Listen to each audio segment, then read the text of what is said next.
তো স্বামী স্ত্রী সহবাসীর উভয় বীর্য বাহির হওয়ার পরপর কিছুটা সময় নাড়াচাড়া না করে মিলিত অবস্থায় থাকতে হবে, অর্থাৎ স্ত্রীর নিচে এবং স্বামী উপরে থাকবে, তাতে বীর্য জরায়ুতে ঠিক মতো প্রবেশ করতে সুবিধা হয়। তা না হলে বীর্য বাহিরে পড়ে যেতে পারে, আর বীর্য বাহিরে পড়লে গর্ভ সঞ্চারণ হয় না।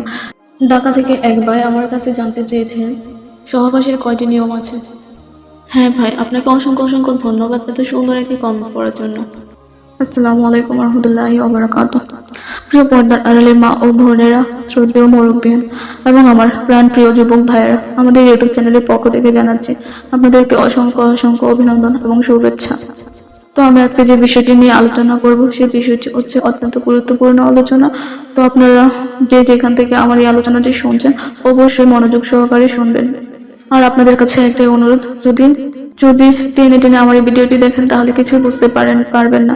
তো আশা করি স্কিপ না করে পুরো ভিডিওটি দেখার অনুরোধ রইল।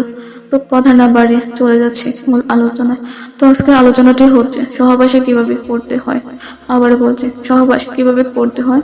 তো আপনারা ধৈর্য এবং মনোযোগ সহকারে আমার এই আলোচনাটি শুনতে থাকুন।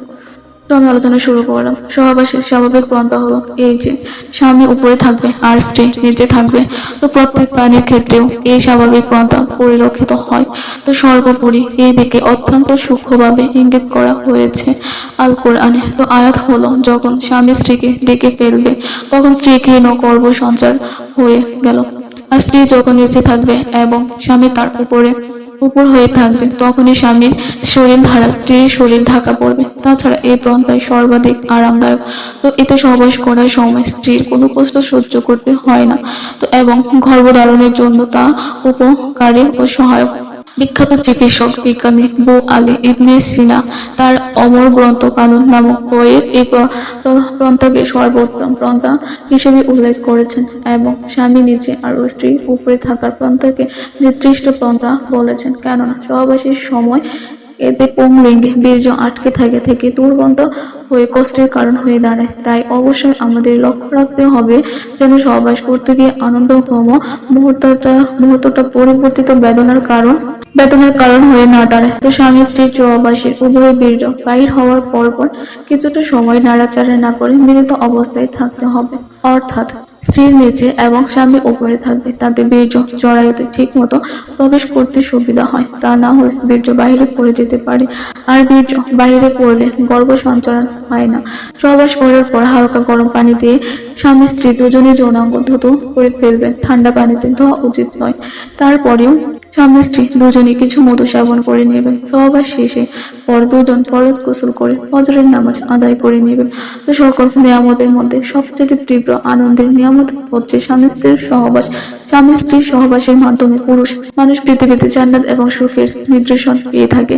আল্লাহ তাআলা সহবাসের আহ্বান করেছেন পুরুষ মানুষকে। সাধারণত স্ত্রী লাজুক স্বভাবের হয়ে থাকে এবং সহজাতভাবে সহবাসের জন্য ত্বরিত হয় না, কেবলমাত্র যখন তার স্বামী তাকে বুকে টেনে নেয় বা নানাবিধ উপায়ে আদর সোহাগ করতে থাকে তখন স্ত্রীর দেহ মনে সহবাস করার জন্য কামনা জেগে ওঠে। তো স্বামীর পুরুষ অঙ্গ স্বাভাবিক অবস্থায় নরম থাকে। সহবাস কালীন যোনি প্রবেশের উপযুক্ত অর্জনের জন্য শক্ত হয়।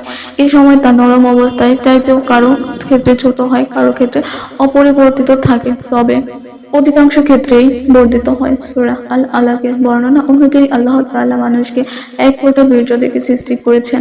আধুনিক চিকিৎসা বিজ্ঞানীদের মতে 1 থেকে 3 মিলিমিটার পরিমাণ বীর্যপাত হয়, যা ঘনীভূত হয়ে থাকে বলে 1 ফোঁটার ন্যায় দেখা যায়, যা কোরআনের বর্ণনার সাথে একেবারে মিলে যায় এবং কোরআনের সত্যতা প্রমাণ করে। তবে অনেক স্বামীর বীর্যের পরিমাণ বেশি এবং এমনকি 10-12 ফোঁটা পর্যন্ত বীর্য সহবাসে নির্গত হয়ে থাকতে পারে। তবে জন্মদানের ব্যয় হবে 1 ফোঁটা, বাকি অংশ স্ত্রী গর্ভে শুকিয়ে যাবে। তো সহবাসকে সার্থক এবং আনন্দদায়ক করে তুলতে স্বামী স্ত্রী উভয়ই গুরুত্বপূর্ণ ভূমিকা আছে। স্ত্রী যদি আকর্ষকর হয়ে কেবল পড়ে থাকে, স্বামীর সাথে নিজের মতো কোনো অগ্রসর না হয়, তাহলে সেই সহবাসে স্ত্রী আনন্দ পায় না। স্বামী ও স্ত্রীর প্রতি অসন্তুষ্ট হয়ে পড়ে, এমনকি পরনের প্রতি আকর্ষণ পর্যন্ত এভাবেই জন্মায়। তাই সহবাসকালীন সময় স্ত্রীর করণীয় সম্পর্কে ওয়াকিবহাল টাকা সকল নারীদেরই কর্তব্য। তো প্রিয় পর্দার আড়ালের মা ও বোনেরা, সম্মানিত মুরব্বিয়ান এবং প্রাণপ্রিয় যুবক ভাইয়েরা, এই ছিল আজকের গুরুত্বপূর্ণ আলোচনা। তো আমার এই আলোচনাটি যদি আপনাদের ভালো লাগে থাকে তাহলে অবশ্যই আমার চ্যানেলটিকে সাবস্ক্রাইব করে পাশেই থাকবেন। আর যারা অলরেডি সাবস্ক্রাইব করে দিয়েছেন তাদেরকে অসংখ্য ধন্যবাদ। আর আপনারা যারা আমাকে এখনো সাপোর্ট করে যাচ্ছেন, তো আমাকে সবসময় এভাবে সাপোর্ট করে যাবেন। তো প্রতিনিয়ত কেমন ভিডিও চান তা অবশ্যই কমেন্টের মাধ্যমে লিখে পাঠাবেন। আপনার কমেন্টের ভিত্তিতে আমরা ভিডিও দেওয়ার চেষ্টা করব। তো আজকের মতো আলোচনা এখানেই শেষ করলাম। আসসালামু আলাইকুম রহমতুল্লাহি ওয়া বারাকাতুহু।